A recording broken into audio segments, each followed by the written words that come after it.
নমস্কার বন্ধুরা, আপনাদের সবাইকে স্বাগতম আমাদের আজকের ভিডিওতে। আপনি কি কখনো লক্ষ্য করেছেন কিছু মানুষ আছে যারা সবসময় অন্যের ভুল খুঁজে বেড়ায়?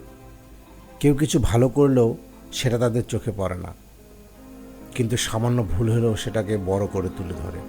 আজকের ভিডিওতে আমরা কথা বলবো কেন এই অভ্যাস আমাদের জীবনকে নেতিবাচক করে তোলে এবং কিভাবে আমরা নিজেরাই এই মানসিকতা থেকে বেরিয়ে এসে আরও সুন্দর ও ইতিবাচক মানুষ হতে পারি।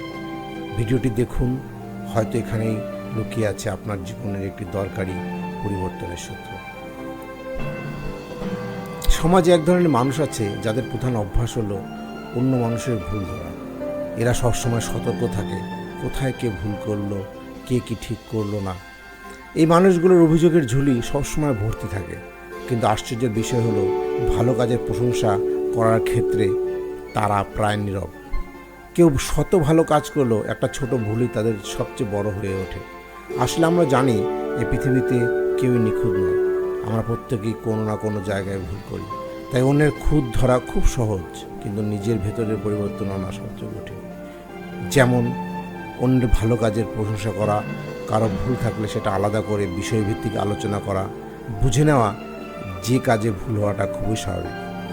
গবেষণা ও বাস্তব অভিজ্ঞতা দেখা গেছে, আমরা যদি শান্তভাবে অনুরোধ করতে পারি, বিরক্তি না দেখিয়ে হাসি মুখে যদি আমরা অভিযোগ বা মতামত প্রকাশ করি, তাহলে সেই কাজ সফল হওয়ার সম্ভাবনা অনেক বেশি।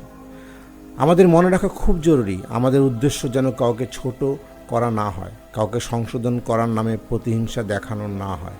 এর থেকেও বেশি গুরুত্বপূর্ণ হলো আমাদের নিজেদের কাজ সম্পন্ন করা, নিজের দায়িত্ব ঠিকভাবে পালন করা। সবশেষে একটি খুব গুরুত্বপূর্ণ কথা, যে কে দোষ করছে সেটা খুঁজে বেড়ানোর মতো সময় নষ্ট না করে কে শুধরাবে তার অপেক্ষায় না থেকে নিজেই কাজে নেমে পড়াই হলো সবচেয়ে বুদ্ধিমানের কাজ। বন্ধুরা, ভুল খোঁজার অভ্যাস আমাদের শান্তি কেড়ে নেয়, আর প্রশংসা করার অভ্যাস আমাদের মানুষ হিসেবে বড় করে তোলে। যদি আমরা চাই একটা সুন্দর সমাজ, একটি শান্ত মন আর একটা ইতিবাচক জীবন, তাহলে আজ থেকেই শুরু হোক পরিবর্তন। অন্যকে বদলানোর চেষ্টা নয়, নিজেকে বদলানোর মধ্য দিয়ে। ধন্যবাদ সবাইকে, আবার দেখা হবে পরবর্তী ভিডিওতে।